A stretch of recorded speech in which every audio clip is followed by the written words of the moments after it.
What are the commonalities among leaders who sustain excellence over an extended period of time?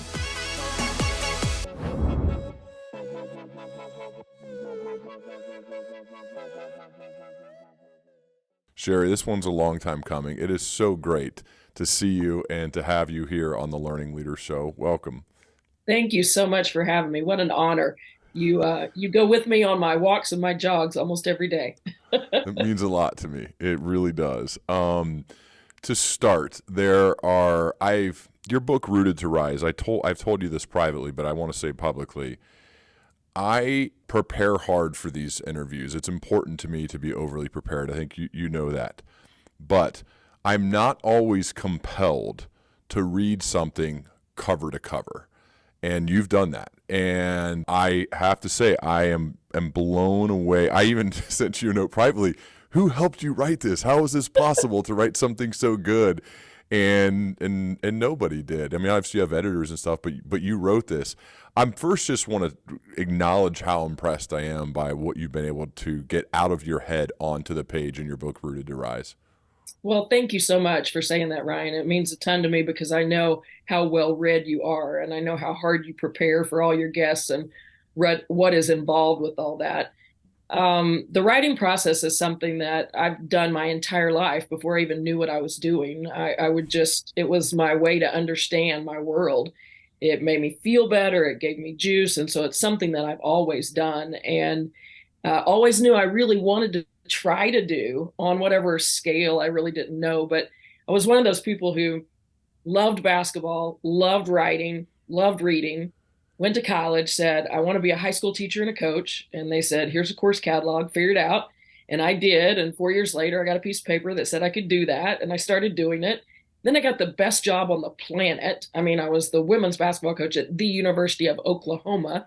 So I'm not going to just stop doing that. It's a dream job, my dream job, because I was born and raised here. And yet I always knew that it wasn't the only thing I wanted to do. And so during COVID, I decided, just kind of hit me. Boy, if I'm going to do something else, now's probably the time, past the 50-yard line in my life. So if I'm going to do something else, it's probably the time. And I just started digging into a basket full of stuff that I'd written through the years and just got going. And the next thing you knew, I had this thing and I was like, I don't know if this is a thing, but it might be something. So let's see what we can do with it. How common do you think it is in your profession of being a collegiate head basketball coach to be so well read and so well written and have a regular writing practice? I think a lot of coaches read. I do think that's a part of a lot of coaches, whether it's a escape, I'm going to read mystery novels and escape that way, or if it's leadership and management and those types of subjects. But I don't think a whole lot write. I really don't. Sadly, I think it's an intimidating thing to do. I think people are frightened by it. I think they don't understand it. They're sort of stigmatized. They come out of school and think, I'm not good at it. I can't do this. And they have this, this distant memory of a English paper covered in red ink. And I was an English teacher and I hated using red ink. I just thought it was so traumatizing for kids. But of course we did it and we, circled things and drew arrows and all that sort of thing. But I think it's a very personal practice. And if you can learn that there's not a good way or a bad way or a right way or a wrong way, writing, putting your thoughts and feelings on paper is always beneficial. It's how you learn to think and how you learn to understand what you think. I think the same is true in the corporate world with a lot of clients I work with. You and I have talked about this also privately when it comes to creating writing practices within leaders' lives. And the pushback often is, dude, you don't understand. I don't have enough time. Look at my calendar. When am I going to do that? And I'm also not that good at it. I don't enjoy it. It's hard. Like you said, it's intimidating. What is it about the practice of writing that we should bust through all of those lame excuses and actually do it? It's a lot like working out, Ryan. It's what you get at the end. It's what comes back to you. I heard a famous novelist once, he was asked, I think it was Nick Hornby, what do you do you love to write? And he paused kind of dramatically, and then he said, I love having written. And that's how I feel about running. I don't like to walk out my door and run, but I do because when I come back, I love how I feel afterward. I don't feel quite that way about the writing process because I love the grind. I love the stretch of trying to find just that perfect word or that perfect sentence or make that paragraph fit just so. I love that. And to me, it harkens back to my life as an athlete. And I've said this numerous times when I've spoken to teams lately that it's not that different than what athletes and coaches do. Every day you go to the gym. If you're a basketball player, you go to the gym. And some days the ball is square and nothing works and it's awful. And some days you could stay for 5 hours and have just as much juice as you had when you walked in because everything works. Writing's the same. You get up every day, you put your butt in the chair and you write. And some days it's just straight trash. And you're just like, what in the world? I'm awful at this. And then the next day it's beautiful and it makes your heart sing. So it's a one of those things like the old story about the rocks in the jar, you put the Yep. big things in first and then all this other stuff will fit. Well, daily time with God, writing, working out, those are the things that fuel everything else you do. How could you not have time for that? It goes in first. So it's really a decision and intentionality about what you need to do to floor all the other things that you have to do.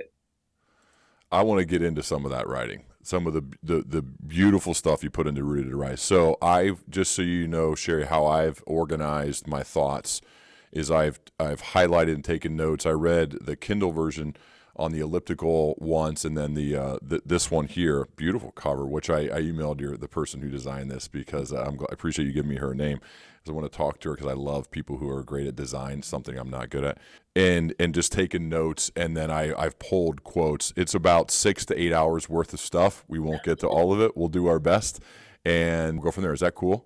That's great.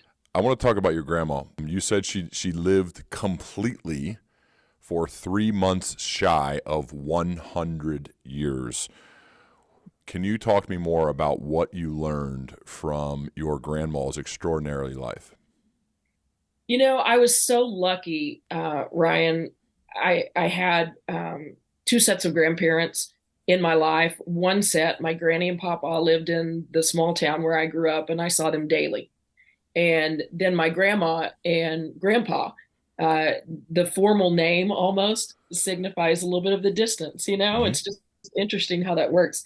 But they lived in Duncan, Oklahoma, which was only 45 minutes from where I grew up. So it wasn't like I saw them once a year, but I didn't see them with that dailiness. And they were much older than my other grandparents. And so when we would go to visit, for me, it was just like a lot of observation for the first, I don't know, in my mind, it's the first half hour to hour that I was there before I kind of re-warmed up to them every time. And again, it's not like I saw them once a year, but I didn't see them daily. And my grandmother was a tiny woman. She was about 5'2" on a good day, with long auburn curly hair and a German temper. And she was a teacher who had taught in a one-room schoolhouse. And she was just the kind of person that she was very, very smart, and you knew there were always lots of thoughts, but she only said things that mattered. Mm. She wasn't going to sit around the table and drone on about this or that. I don't recall her ever saying anything that didn't matter. And I'm not saying that it was profound, like she was walking around spitting out quotes all the time. She just said things that had a purpose. And it taught me how to really listen. It taught me how to maybe get past the drivel that goes on all the time and get to the surface or get past the surface to the stuff that really matters. And she could command throngs of people with just a velvet sort of touch. She wouldn't yell at anybody. She never banged her fist on the table. But when she walked in and spoke, everybody just kind of calmed down and did what they were supposed to and listened to her. And looking back, suppose that's because She only spoke when she had something important to say. As a coach, it feels like you talk all the time. You're coaching all the Absolutely. time. You're yelling at refs. You're yelling at your players at times. You're talking.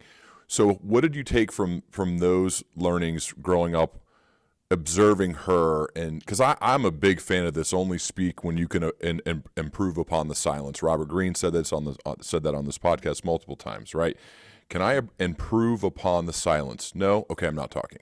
But as a coach, it feels like you almost can't live that way. I guess I could be wrong, as I've never coached a Final Four team like you have. How do you try to take what you learn from her when coaching a basketball team? Well, that's so interesting, Ryan. I love where your head's going with that because coaches, I think, by nature are incredible tellers. We are remarkable tellers. Like we can put your left hand here, put your right hand there, bend your knees, turn here. Everything is a command, I learned probably too late in my career, but deep into my career, how much more important questions were than statements, and because that's how kids learn. That's how people learn. When you have to sort of reach and wrestle with an answer, trying to get to an answer yourself, you remember it. And I think that in coaching, I always felt like the coaches who had to tell their players, go here, you run over there, you go to the corner, now go set a screen, roll there, pass there. What are you doing in practice all the time? Like let them learn that and figure that out on their own. And so less is more, I think. If you've studied John Wooden at all, I read one time that 3 words was the average of what he said at a time. Hmm. So it would be short, quippy, uh, that's good, or look left, or what did you see? Quick little, no long speeches, no big fancy oratory performances, just sort of little nudges, little elbow nudges along the way. And I think that as coaches, we just talk too much and tell way too much. It reminds me of mentors. The greatest mentors I've had and still have are the ones who listen to what I have to say or listen to the issue, usually is what it is. And then instead of giving me the answer or giving me answers or options, they go into curiosity mode. They go into asking questions, or in the sales process, we'd call it the discovery phase of asking questions, trying to discover the issue, and then ask enough questions to help me figure out the answer on my own. Because when I have ownership over solving the problem, I'm more apt to do it. I'm more apt to continue on as opposed to just doing what they say. So in a way, it sounds like you tried as you learned, as you grew, as you got better. It feels like you tried to coach this way. I think it's the absolute purest way to get kids to learn. You remember those things that you have to stretch for. And when you pose those questions, what you're teaching an athlete is how to coach themselves. And in a sport, especially like basketball, where there aren't huddles and you don't have a lot of, I mean, now there are these lengthy TV timeouts, which, we go like, "Oh, what am I supposed to tell them now? I don't understand." But the game goes fast, boom, boom, boom, boom, boom, boom, boom. And you can't predict, like there are 157,000 ways to shoot a layup. It depends on where you get the ball and how fast you were running and where the defense is. And you can't coach all those things in the second or the moment that they transpire. So if you're teaching kids how to think, and you're teaching them how to solve their own problems, and you're teaching them how to trust themselves and how to stretch for answers, then they can operate in those moments way more successfully than they could if you were shouting directives to them from the sideline. It's kind of like parenting, isn't it? Yes, it is. So many Well, similarities. you're trying to help. I mean, our job as parents, right, is to help our kids, Mhm. help them not need us, help them to go out in the world and do great things for people and not necessarily need the parent there to snowplow or to do anything, but to make us really not needed is a weird paradox when it comes to parenting. Yeah, and I think the disconnect is always out of such pure intention. Yeah. As a parent, you love them so much, you want to help them. As a coach, you're so committed to them, you love them so much, you want to help them. And it's not always helpful to give them what they need to find themselves. So it takes a degree of restraint and I think a certain level of experience to just live long enough to kind of get that. Part of one of the things you've written about that I think is I identify with a lot. There's a book called Do Hard Things by Steve Magnus. I've had him on the show, and Steve and I have had a long conversations beyond the podcast. It's a really good one. I forget the number, but it's a really good one, and I love his book too. But you said that the hard is what makes it good, and he shared one of my all-time favorite scenes. This comes from the movie A League of Their Own. Tom Hanks and Dottie, Gina Davis, plays the character Dottie Henson, is quitting and leaving, and she says it just got too hard. And he says, well, of course it's hard. If it wasn't, everybody would do it. It's the hard that makes it great. Can you expand and share more about why it's the hard parts that make it great? I don't know if I know the answer to why. I just know that it does, Hmm. regardless of what it is you do. It's what I love about writing. I've had people say, well, it's easy if you have a gift. There's nothing easy about it ever. I don't care what you have.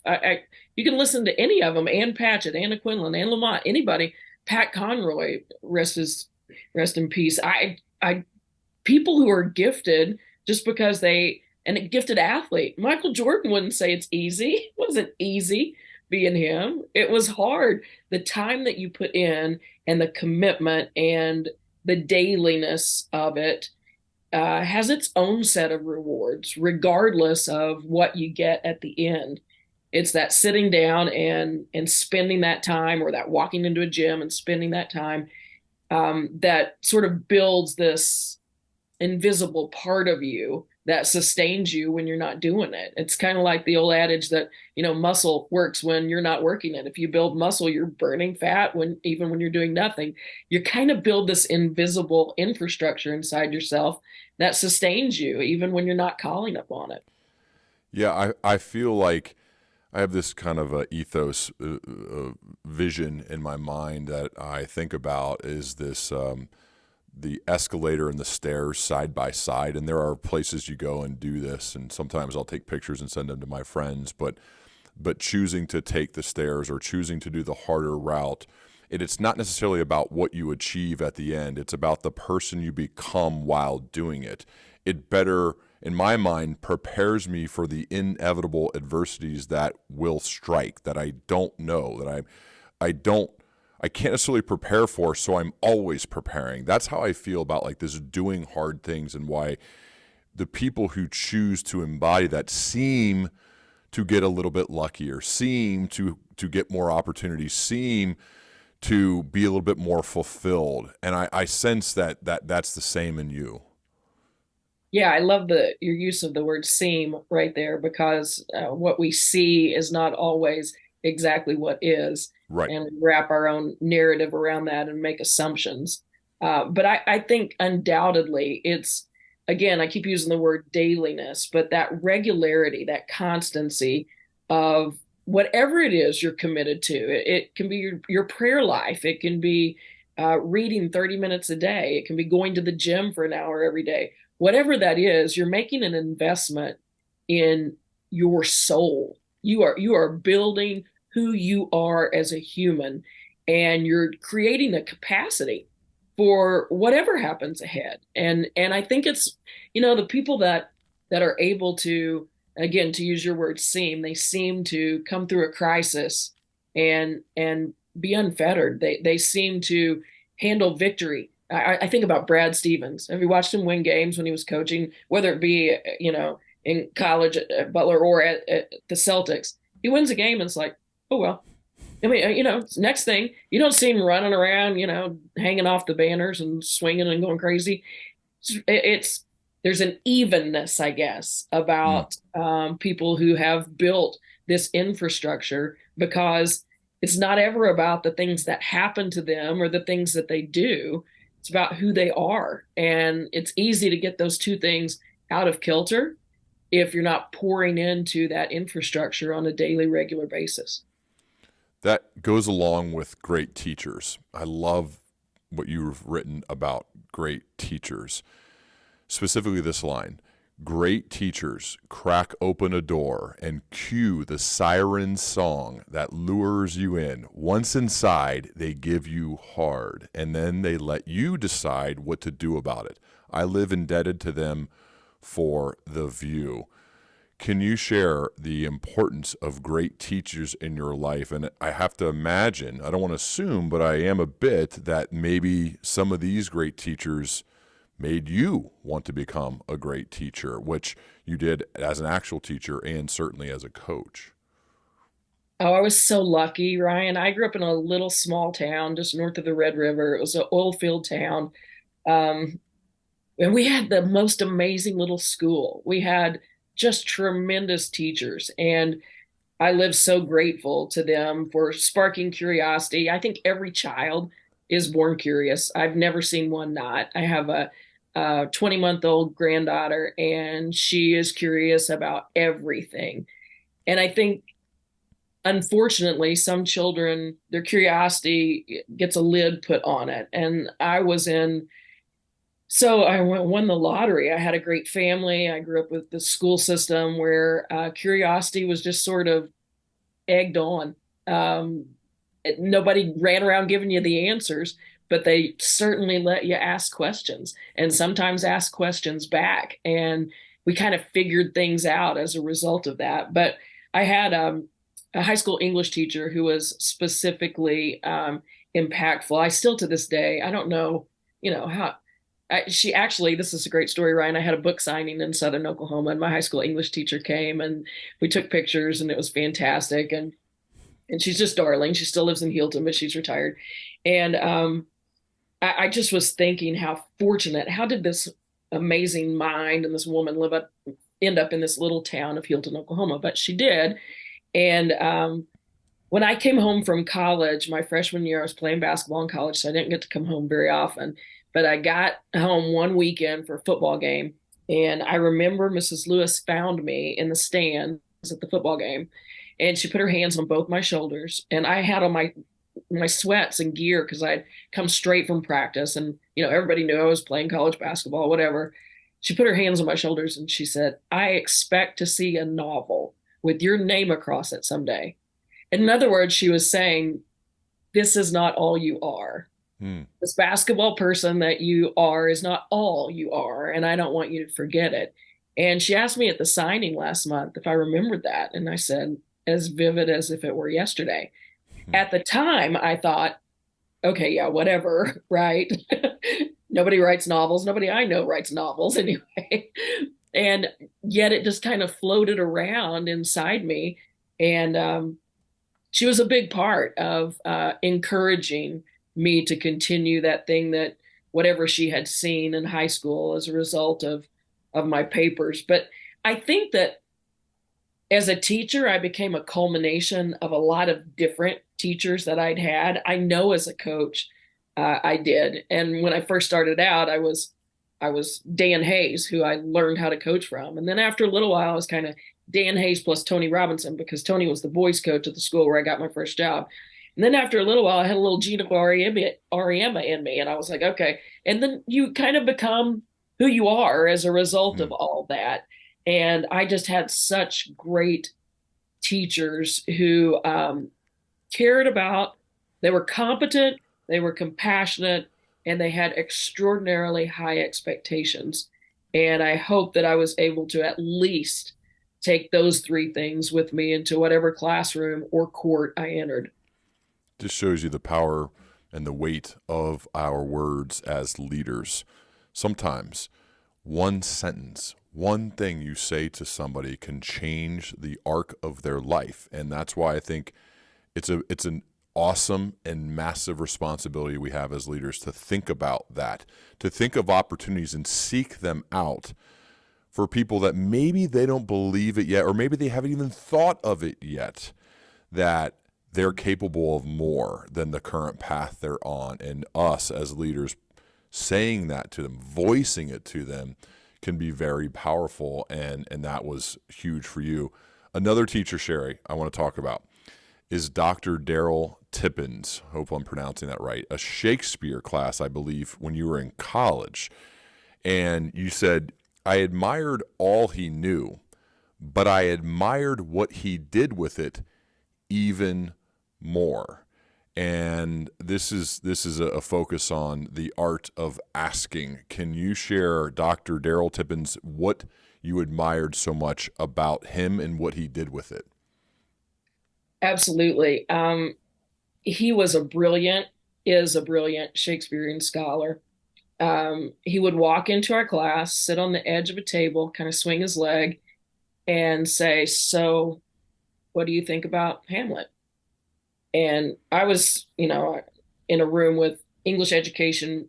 There were a few English education people in there, but it was an English major. I was at a small liberal arts college, and so like my anatomy class, I took anatomy with doctors. I wasn't going to go be a doctor, but I had to take anatomy, and there was one anatomy, so there's one Shakespeare, and so there are scholarly people around me, and I'll be like, "Well, I know what I think about Hamlet, but I'm not about to say it in here," that sort of thing. And he wouldn't say anything else. He would just throw it out there and then sort of look at us and wait until we spoke. And I remember I would leave his class and walk back to my dorm room and think, he's the smartest man I've ever met. And he literally would have said like 4 sentences in the entire class. But he was giving us directives. He was just sort of like a bowling alley bumper guard, just kind of edging us along and letting us figure out what we thought about things. And I tried to take that Socratic method with me into the classroom, into the basketball court, because he let us figure things out, and there was magic in that. It was not always pretty. If somebody came in and observed the class, they wouldn't go, "Oh, this is amazing. Look at this and this and this," and grading really high. It would just sort of be messy. And I learned that that's the best way my gym could look, was just a little bit messy, where people are making mistakes and throwing the ball out of bounds and operating at the edge of their comfort zone. And it just wasn't very pretty when that happened. But that's when the greatest learning took place. And I tie that back to Dr. Tippins and the fact that he didn't feel the need to tell us everything he knew. And I took that philosophy with me to coaching for sure. When it came time for a scout, I would continually tell my assistant coaches, they don't need to know everything we know. It just clutters up their ability to do what they need to do at the moment. We'll have it there if they need it, and we can allow them access to it, but we don't need to throw everything that we know down their throat. They'll choke on it. We need to let them come to it when they're ready, and that's certainly what Dr. Tippins did. And as a result, I fell in love with Shakespeare. I don't know that I would have, because the language was so different for me. I come from small town Oklahoma, and I'm in college trying to, I mean, yeah, we did Romeo and Juliet, and we all thought, what are we talking about here? We can't even read this.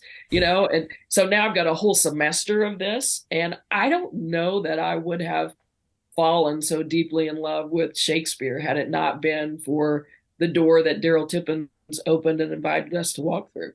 I want to talk about some of your players. Okay, P-Dub. Mm-hmm. You saw something in her eyes, and this is, I believe, the first scholarship you ever offered as a coach at Oklahoma. What was it that you saw in P-Dub that made you want to offer her a scholarship? Oh, I think it's hard to define, Ryan, but it was certainly sincerity. I saw want to, I saw hunger, um, I saw a genuine desire to be someone and something, and she already was, and maybe even knew that, though she probably wouldn't have been able to explain it at the time. But I saw substance, and I was so attracted to that. I didn't know how good she was. I had no idea, and all of that is cataloged in the story. But she was a 5'11", post player, and I'd come from a high school team, coaching a high school team where I had two guys who were 6'2", and I was like, what am I doing? This is my first signee. I've been a high school coach and I signed a 5'10", 5'11" post player.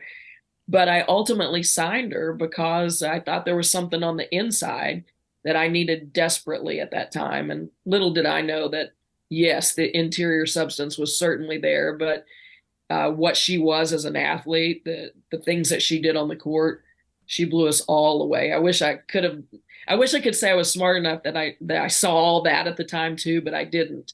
And I think a lot of that was a result of who she was and how big her heart was. You're talking about intangibles. They're not necessarily the measurables. I mean, we did talk about her measurables, but that they're lacking, right? She wasn't tall enough. How does a leader, let's get practical for a second. How does a leader measure the intangibles when making a big decision? Because it's a big decision for you to offer a scholarship, especially your first one. But there are leaders who are getting new jobs, they're getting elevated into roles, and they got to make big hires for other leadership roles, perhaps that report to them.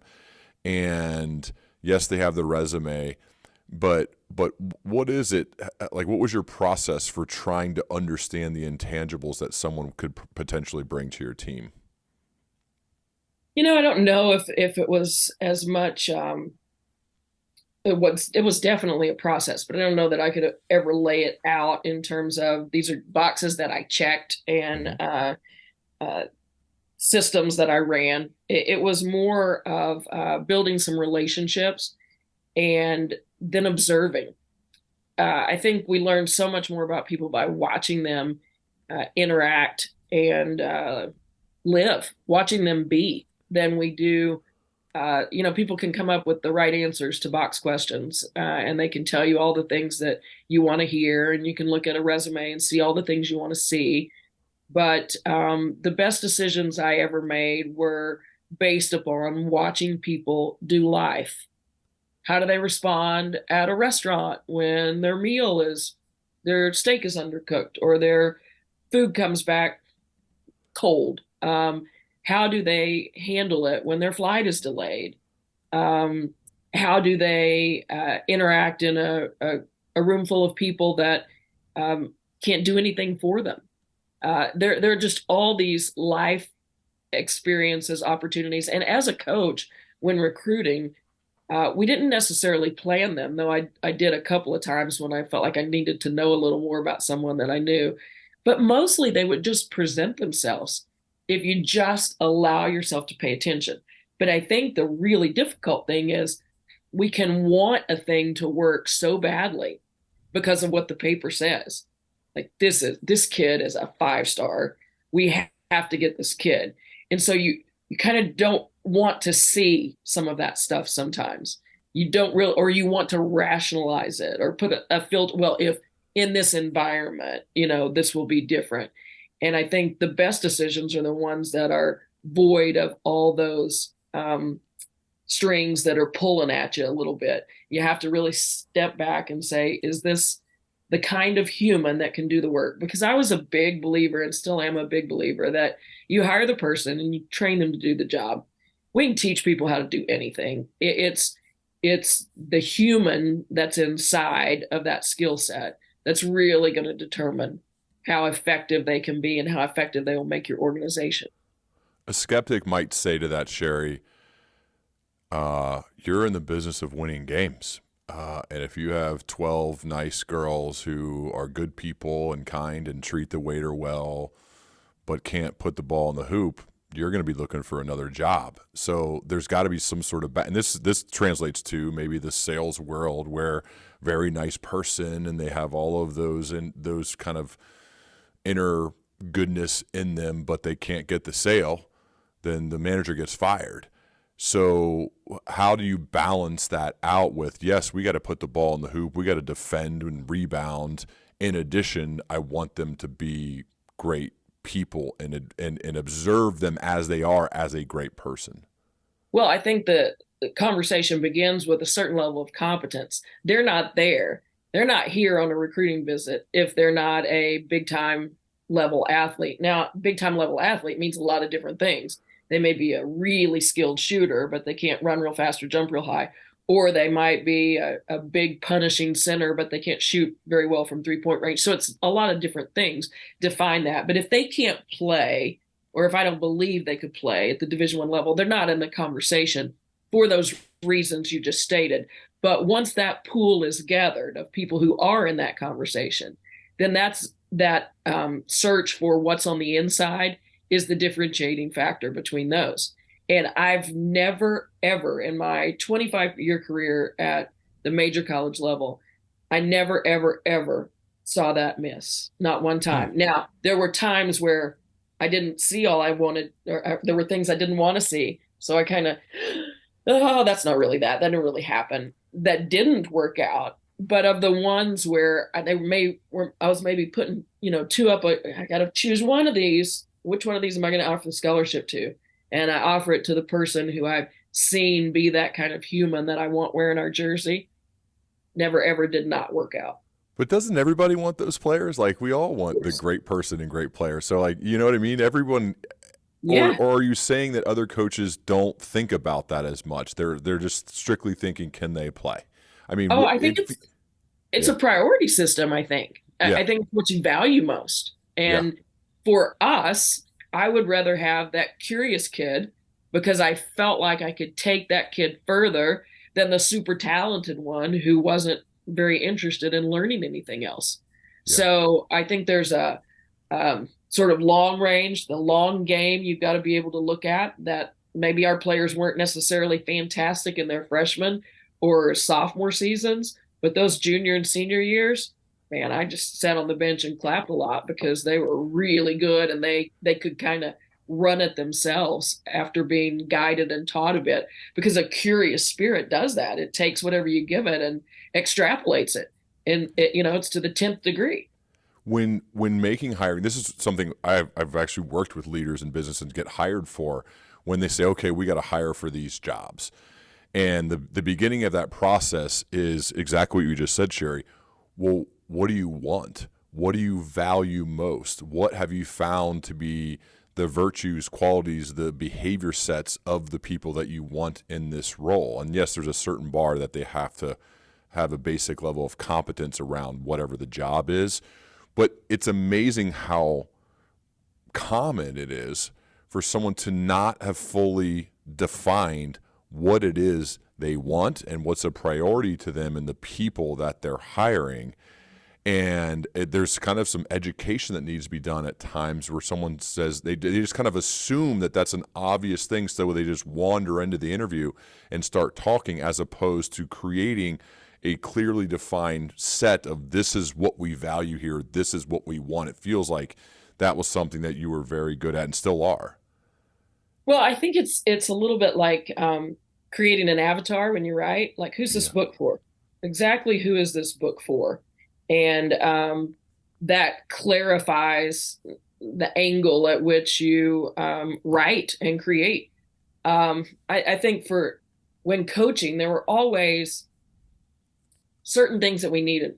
I had the privilege to coach Courtney Paris, one of the greatest post players in the history of the women's game. And as soon as she committed to come to the University of Oklahoma, I told my staff to go find the best post feeder in the country. Whatever guard could feed the post better than anybody else, go find me one of those. And there were times where I need a leader. She doesn't need to be, shouldn't have to be a great shooter. She obviously has to be able to compete at the Division I level. That's a given.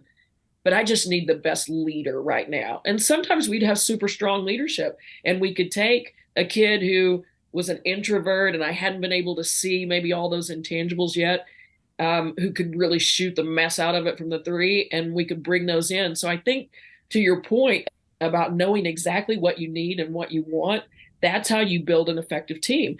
You don't need a bunch of people who are exactly the same, that's for sure. Even though from a character standpoint, you want there to be commonalities. Mm-hmm. You don't necessarily need people who are the same. You don't create something special if it's homogenous. Talking about Stacy Dales, she's a little bit more famous now from her TV work. She's great on TV, and I was not fully aware until reading your book how great of a player and person she was when she played for you. What was Stacy Dales like? And that recruiting process was pretty cool too. The story of how she was able to get recruited by you because she could have easily been overlooked. Yeah, she was amazing. Maybe, and I get asked a lot. This is, like people ask you if you have two children or three children, who's your best looking kid? Like, what? How are you going to answer that? I get asked a lot, who's the best player you ever coached? Well, Yeah. it's really hard to say, but I will say that her flair and her ability to see things as a player on the court was extraordinary. And I don't know that I've ever had more fun coaching anybody than I had coaching her, because I could just explain or tell her something with my arm around her during a free throw. She's on the court standing beside me on the bench, and I could put my arm around her and say, you see this? And she could go out and make that happen. So there was just this, like, whatever you could dream up, she could bring to fruition on the floor. But the great story about Stace and recruiting is that she was in Canada and we were in Norman, Oklahoma. And my assistant coach went to watch a point guard that we'd seen on film. And I said, she's not good enough. And Pam said, I know she's not good enough, but let me just go see. There might be something we're not seeing on film. I said, fine, go. We were desperate for a point guard. I was a point guard in college. And so my staff hated trying to find a point guard for me because I never liked any of them. We can be so critical when it's the position that we played. And so Pam flew to Canada and called me and said, I answered the phone and she said, Coach, I found the savior. And I said, Pam, that kid is not the savior. And she said, no, she's not. She's terrible. You're right. But I stopped at this gym and there's this kid. And I'm like, well, what's her name? And she said, I don't know. And I said, well, find out her name. And she said, well, I'm going to miss my flight if I stay for any more of this game. I just stopped in for a second. Do you want me to stay? And, back then budgets were really tight and staying an extra night was a big deal and getting a different flight. And I said, no, stay and figure it out. And so she discovered Stacy Dales, and Stace had a back injury in the previous summer and hadn't played a lot in the circuit. Not to mention she was from Canada. So really the only state schools that knew about her were just in the corner of the Northeast. And so we got in, built a relationship with her. She got her globe out of the top of her closet and spun it around and found Oklahoma on the map. And she and her family looked at it. We're like, what? And she came all the way to Norman, Oklahoma, because if you ask her today, she would say she wanted to play with Felicia Whaley. And that's really how we built it. And because Stacy came, and then we said, you're going to want to play with Stacy Dales. And kids did, and they came and they did that. And she was phenomenal and led our team to the national championship game in 2002. She was a remarkable player, remarkable learner, curious, stubborn, headstrong, competitive in everything that she did, but a good human. Such a good human, and went on to be our first All-American, and then had a lucrative, or is still enjoying a lucrative career in the multimedia business. And I can't remember if I told this in the book in that story or not, but how Stacy was discovered. We were at the Final Four, and we were playing in San Antonio, and they used to have this big salute dinner, is what they called it, for the four teams and their fans. And San Antonio was so great. They just did it up right. It was amazing. It was packed ballroom. And part of the program is that the MC would bring the head coach and a player up on stage and do some interaction. And Stacy went in fine form. She could be a stand-up comedian. She did Sally O'Malley from Saturday Night Live. She did an impersonation of me. She was hysterical. Brought the house down. And as we were leaving, Carol Stiff, an executive at ESPN at the time, was seated near the back, and she reached out and handed me her phone number on a little piece of paper and said, if Stacy Dales has any interest in journalism, have her call me. Well, Stace was a journalism communications major. And so I called Carol, and as soon as Stace finished playing in the WNBA, she went to work at ESPN, and that's where it all began. Wow. I know. That's awesome. You mentioned that you're a point guard. She was a point guard. I played point guard high school, quarterback was my main thing, but Yep. the quarterback likes to play point guard and pitch in baseball. That's what I did. What is the makeup? What are the behaviors? What's the mindset of an excellent point guard?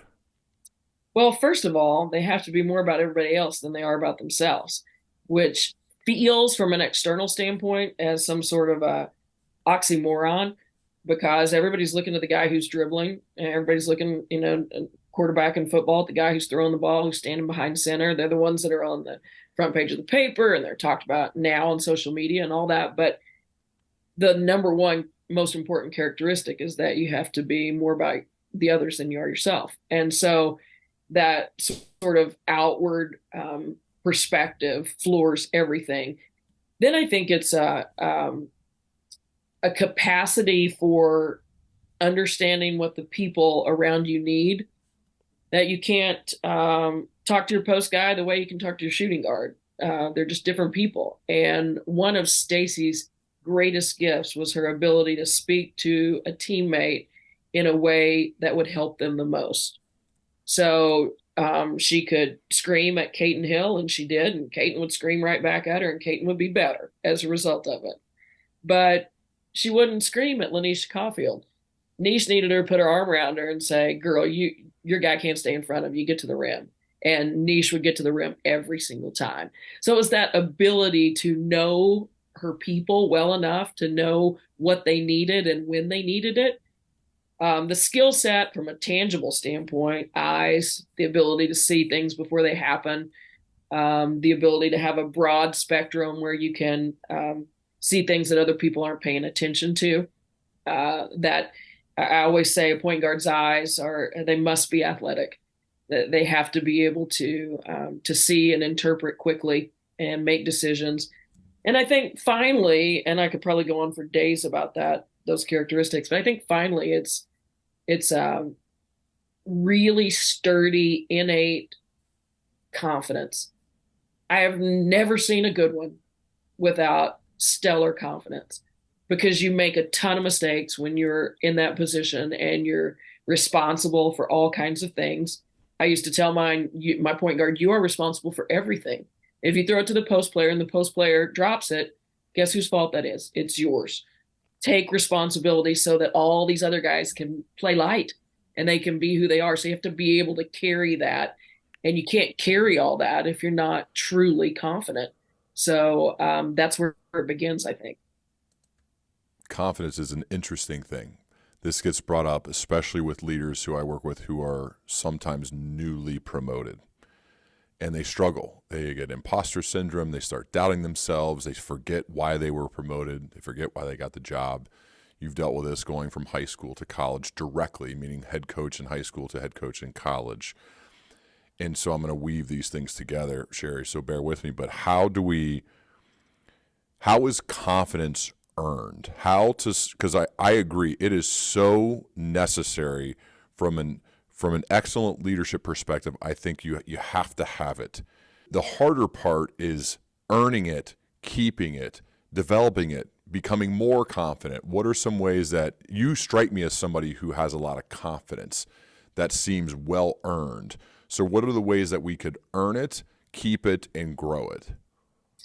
Well, I think when you talk about earning it, I used to tell my players, and if you found any of them right now, they would immediately tell you the same thing. I would say confidence is a gift you give yourself. I can't give it to you.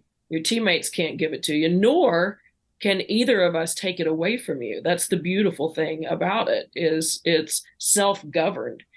And so I think personally, mine stemmed from growing up in a small town where I had to do a lot of things. And some of them I wasn't really very good at, but I had to do them anyway. And I remember leaving Hilton and thinking, I can do anything. I went to college and I thought, well, I can do anything. I was in the school play. I can do whatever. And I was terrible in the school play, by the way, but I was the lead because there weren't enough other people to do it. I was in show choir, not very good at that either, but there wasn't anybody else to do it. So you learn to face your fears. You learn to get over yourself. You learn to be there when you're needed, whether or not you feel that you're ready. That small town upbringing floored things that I did in college, that floored things that I did as a high school coach, that floored my readiness for the University of Oklahoma. And, one of the greatest gifts of all time is that when I got the job at the University of Oklahoma, I had a 3-year-old and a newborn. My daughter was born 2 weeks after the press conference when I got the job at Oklahoma. And I didn't have time to worry about anything. I had a job to do. I would sit in the middle of the floor during the night, feed my daughter, put her in the little basket thing there, and write out job descriptions on butcher paper across my hardwood floor. I didn't have time to worry about whether people thought I could do it or people evaluating how I was doing it or whether or not I could do it. I took the job because I felt like I could do it and I wanted to do it. And that was the end of the story. Now it was just about doing it. And so I didn't have time to mess with any of that other stuff. And, you wake up and 6 years later and you're playing the Final Four and kids in elementary school and you're doing all that stuff. And it's just kind of happened because of what you do every day toward that end. And that's, goes back to that consistency thing. It just seems like it's such a focus on, I don't have time to have imposter syndrome. I don't have time to worry. I'm doing the work. The action, having a bias for action, it seems, is a great way to get those negative thoughts not even near your head because you're too busy doing the work. And so I think in lieu of sitting around and worrying, get up, like put the shoes on and start running, whatever the metaphor you want to use, but taking action is then the only way you knew how to attack the job, which then I think built probably more and more confidence that you probably didn't even think about it, just the way that you were and the way that you are.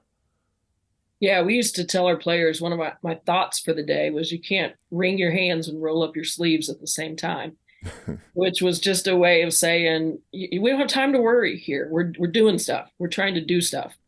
And one of my recent blogs was about that, the idea that we're going to fail and we're going to fail fast and we're going to move right on to something else that we don't understand how to do. And we're going to fall on our face doing that. And then we're going to figure it out. Nothing is gained by sitting around and worrying about an outcome or whether or not you can do a thing. How do you know until you try? And if you try and you fail, then you just try again. And the person who tries the most wins. Well, another story from yours that I love and identify with so much is because we strive for these big goals, whether we set them or not. And in your case, when you're a high school coach, it's obvious that everybody wants to win a state championship, right? You want to win a state title. It's all about, like, let's get that trophy. Let's win a state championship. And you do it, right? You win some of those. And on one of them, after the game, you're on the bus ride home with your team, and you notice that you'd accidentally left the trophy in the arena where you played. And you wrote about that and said, it so had never been about what you get in the end, right? It's about the person you become through the course of the process of making it happen. It wasn't about the trophy. It's about the person you became, the person you're becoming. The process really was everything. That was the true gift, not necessarily the trophy. Yeah, that particular team, we had lost in the semifinals of the state tournament the year before and returned almost everyone. And it was one of those freak games. We had an undefeated season up until that point. We had beaten that team by 30 earlier. And that particular day, for whatever reason, the ball went square and we couldn't do anything. And that team felt the brunt of high expectations being squashed. They were embarrassed. They were disappointed. They were sad. Every emotion you can think of, they were experiencing it. This was a group that was very committed to one another. They were one of those teams where you're just like, oh, we have something special here. This is one of these, And for them not to get that was crushing. It was soul crushing for us as coaches and them as players. And so when we came out of that into the off season, they became very hard. They were surgical, they were playing well, they were working hard, but there was no joy in what they did. And it was easy for me as a little bit older, more mature person than they were, that what was blocking the joy was fear, that they didn't want to let all of themselves become immersed in this journey, because what if this happened again? Would they recover? They didn't ever want to feel like that again. And so they kept a little part of themselves safely tucked away with a big fear boulder at the door, so that they wouldn't all be just crushed again. Mm. And I could tell that, and I didn't want that experience for those kids. So I called their bluff and told them, you got to dive all in, or you're going to do it without me. And they dove all in, and we had an amazing year.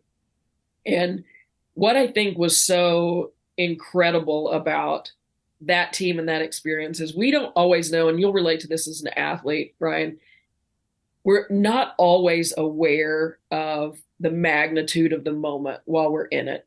You have to be so focused on what you're doing that you don't really get to feel everything that's going on. Our first Final Four at Oklahoma, our men were also in the Final Four. And so I felt like I got the best of every imaginable world, because I got to feel all the fan stuff with our men's team. And then I got to go over here and focus and actually be in it on this side. That high school team, they were very aware of what they were doing at the time. They were making intentional, these are, 15, 16, 17-year-old kids. They were making the decision to, okay, I'm not going to be afraid today. I'm going to go all in. I'm going to give you all of me. Not necessarily, or not only in games and in competition, but off the court, in relationships, in the locker room, in their roles within the team. They just expanded to reach the expectation that I had of them, which was way more than just win a state championship. So when we went to Tulsa, to the University of Tulsa, where the championship was played, they did this big smoke and mirrors and music thing, spotlights, the whole deal for the high school tournament. It's just really cool. You're in that big gym, and our players lined up on the baseline, and the spotlight hit them, and they're all holding hands, and every one of them has crocodile tears running down their face before the game starts. And to me, it was just such a moment of, who cares? We got 4 quarters. Who cares? We just won. I mean, we are here with all of us. What happens now is just gravy. And what happened then was we were unbelievable and ran away with the thing, and had all the questions in the locker room from the media who operated, 3 inches deep on the surface. This is great. You get to, get revenge and tell people that, you're blah, blah, blah, get the monkey off your back. And I remember my point guard got up in a chair and looked across the locker room and said, "Coach, he doesn't get it." She's pointing to a grown man. "He doesn't get it." I'm like, "You're right. He doesn't." And we had such a connection and such a joyous, just live in the moment kind of time there in that locker room. We got on the bus and went down the turnpike and realized about 10 miles out of town, we'd left the gold ball on the floor. True story, had to go back and get it. It was the perfect metaphor that you could never have scripted. It just so was not about that. And the great thing about that experience is, because of that, all of those girls will be different wives, mothers, professionals, business people, whatever it is they do. They'll be different because they were a part of a thing that was right. And they won't always know when it's not right, how to fix it.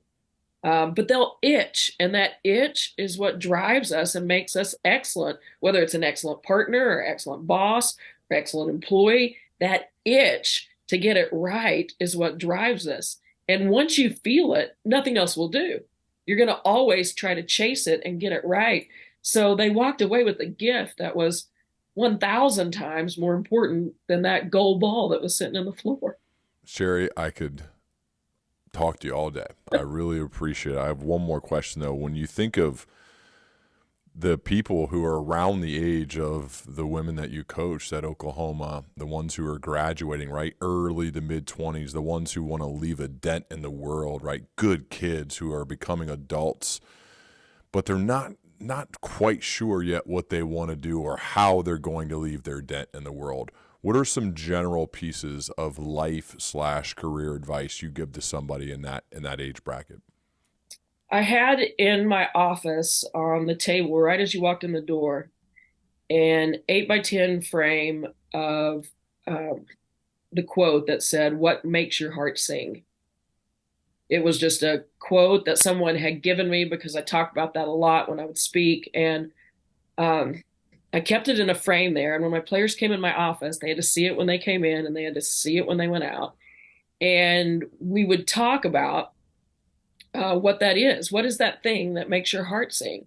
What do you do? And when you're done doing it, you think, I could do that again right now. Or you think, I'm not even tired. It's 2 in the morning. I'm not even tired. What is that thing? And I know for you, it's basketball right now. But what else is there? Everybody has multiple things that make their heart sing. Multiple things.